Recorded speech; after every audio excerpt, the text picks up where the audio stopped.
El libro Mujeres construyendo caminos a la libertad. No puede uno leer este libro sin tener una caja de Kleenex al lado.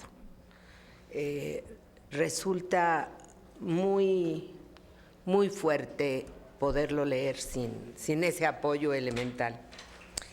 Quisiera iniciar señalando que en México, según las encuestas, porque efectivamente no tenemos datos duros de lo que pasa en nuestro país, según la ENDIRE, el 67% de las mujeres mexicanas sufren violencia, 50% de ellas violencia física, casi 4 de cada 10 violencia sexual. Y frente a esa magnitud que pudiéramos considerar una pandemia, por lo que representa, sí creo que tendríamos que evaluar la respuesta del Estado mexicano. Y la respuesta del Estado mexicano, dada por un diagnóstico internacional, quizá no tengamos tan exacto el diagnóstico nacional, pero sí tenemos un diagnóstico internacional que es abrumador y demoledor. Estamos en medio de una campaña iniciada por Amnistía Internacional para denunciar la violencia de la que son objeto las mujeres cuando son detenidas. Y el diagnóstico internacional con respecto a la violencia hacia las mujeres y a la situación que guardan en el país las mujeres se refleja en cientos de recomendaciones emitidas a nuestro país, la mayoría de las cuales no ha tenido respuesta del Estado, y en 3 sentencias de la Comisión Interamericana que permanecen todavía como incumplidas, muchas de ellas con una gravedad brutal. Entonces, ese diagnóstico creo que debiera de servir también para dejar claro cuáles son la problemática principal. ¿En qué se centra la preocupación del mundo con respecto a México?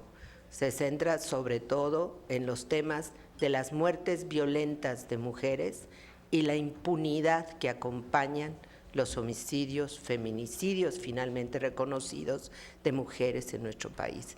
Casi ninguno se investiga, muy pocos obtienen sentencia. Efectivamente hay un protocolo de la Corte, pero es muy interesante saber que a pesar de que el protocolo tiene varios años, solo hay unas cuantas sentencias, senadora, así contadas con las manos, con los dedos. Eso nos refleja la realidad. ¿Qué pasa sobre todo con el número de mujeres desaparecidas en nuestro país?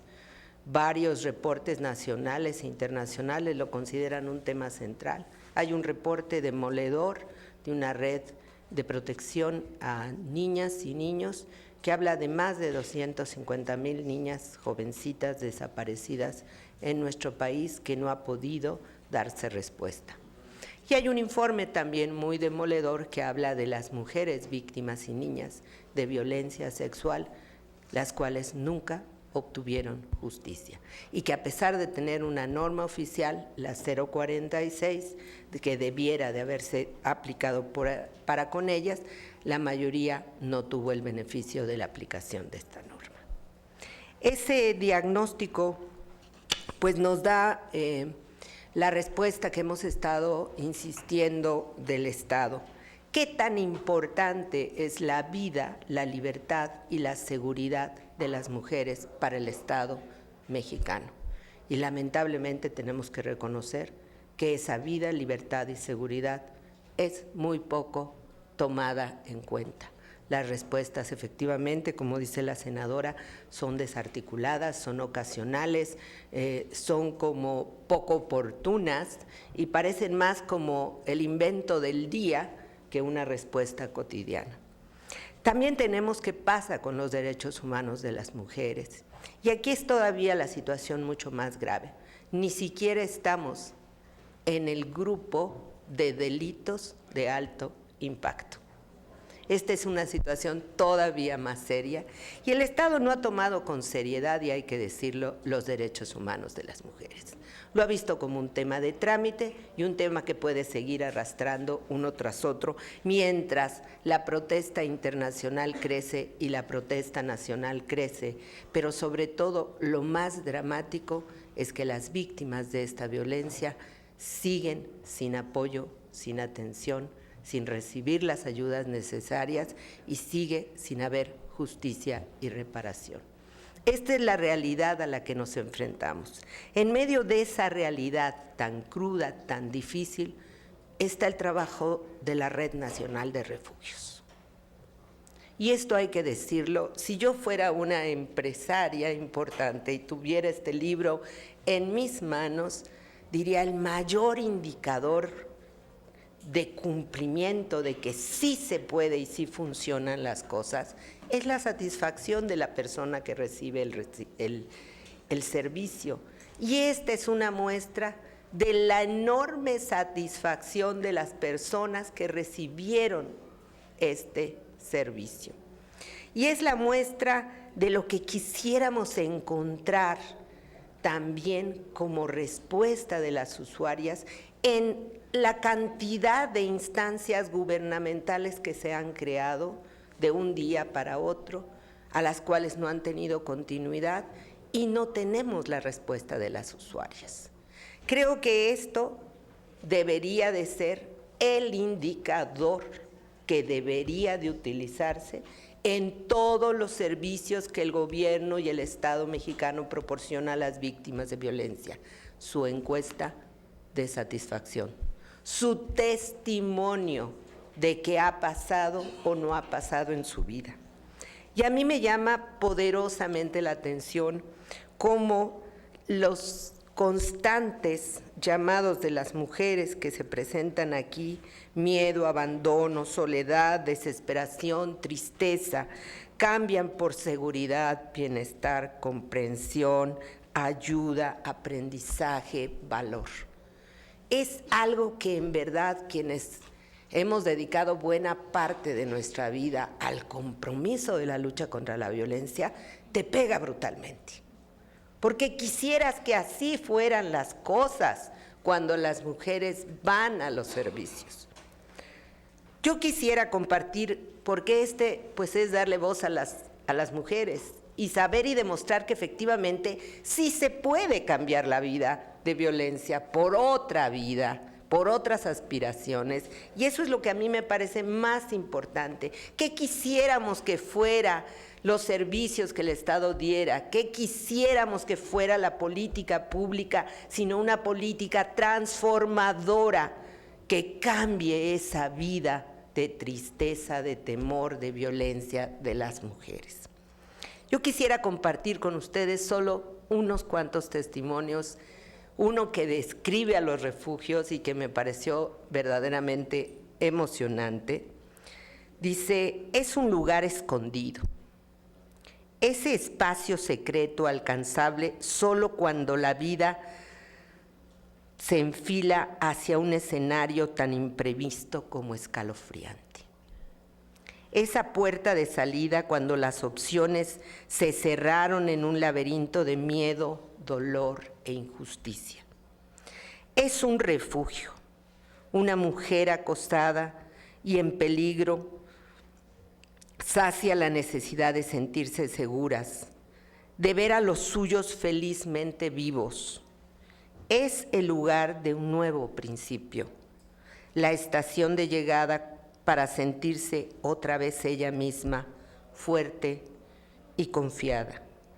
Es el lugar único en el que se interrumpen las guerras domésticas y se inicia la otra batalla donde se juega la salud y la alegría. La vida digna sin violencia. Al frente de los refugios están un puñado de ciudadanas tan extraordinarias como guerreras. Muchas gracias a todas ustedes. Mujeres también, mujeres intrépidas y sensibles, mujeres como tú que protegen a esas familias vulnerables en riesgos y llenas de temor.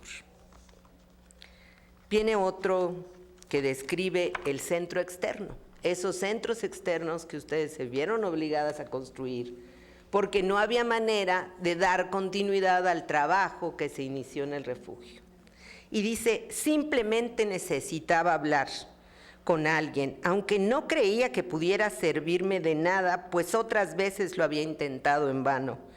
Con muchas dudas y un gran dolor en mi corazón, llegué a buscar los servicios y encontré respuesta que tenía frente a mí y me había negado a ver. Hacía demasiado tiempo que había renunciado a tener un sueño propio, a considerar mis necesidades, a esperar una vida a mi gusto. Me había resignado, había aceptado mis roles como mujer, como se espera en nuestra sociedad, como nos inculcan y nos exigen tanto nuestras madres, como la mayoría de las mujeres a nuestro alrededor. Pero mis esfuerzos no tenían los frutos esperados. Mientras más daba, menos recibía. Entonces surgió la gran pregunta: ¿así va a continuar por siempre mi existencia? En el centro encontré el apoyo moral gracias al trato profesional que me brindaron, permitiendo hallar las fuerzas dormidas dentro de mí. Y así tuve el valor de admitir mis derrotas y de comprender mis fallas y de responder no, nunca más. Viene otro que también me llamó mucho. Es como muchos más yo, como muchas mujeres, me enamoré de un mal hombre. El amor siempre presente, o decimos que está presente en estos dramas de la violencia, ¿verdad?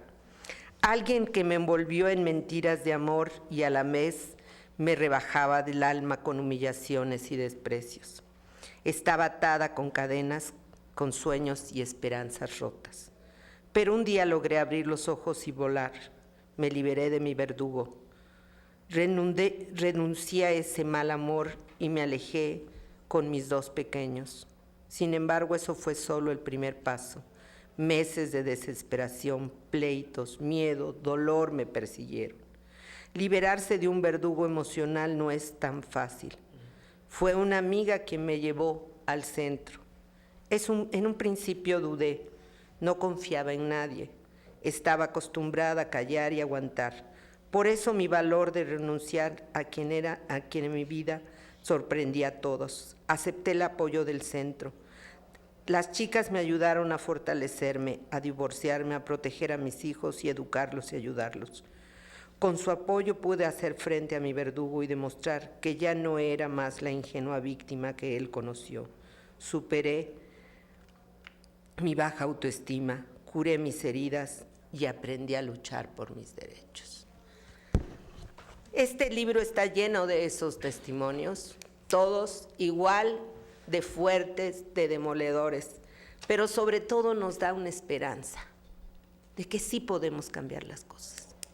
Si las personas como ustedes que se han preparado están al frente de los servicios, no solamente no gubernamentales, sino también gubernamentales. Necesitamos que las personas que tienen compromisos con las causas de los derechos humanos de las mujeres estén en los espacios que deben de estar. Pero también nos da una esperanza apostarle por la sociedad civil. Si comparamos estos resultados quizá con la parte gubernamental, vamos a encontrar una diferencia enorme. Quizá a lo mejor más que programas habría que hacer una gran bolsa con todo ese dinero que rueda por todo el país en las diferentes secretarías y plantearnos cómo incorporar más organizaciones de la sociedad civil en esta tarea titánica donde el amor está presente, el cariño, la comprensión y el respeto a las mujeres que son víctimas de violencia. Muchas gracias a todos ustedes por esa esperanza.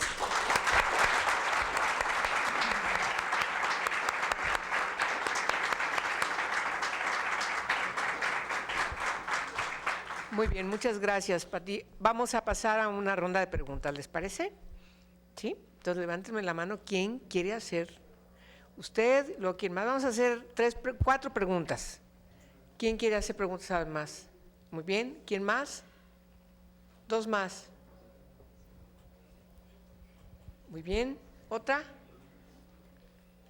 Empezamos con usted primero, por favor. ¿Preguntas? No, es un reconocimiento. Reconocimiento, bueno, ok. Dijo reyes, pero más que nada son reinas que hacen magia para que se rompan las cadenas de opresión en contra de la discriminación y más que nada de la violencia.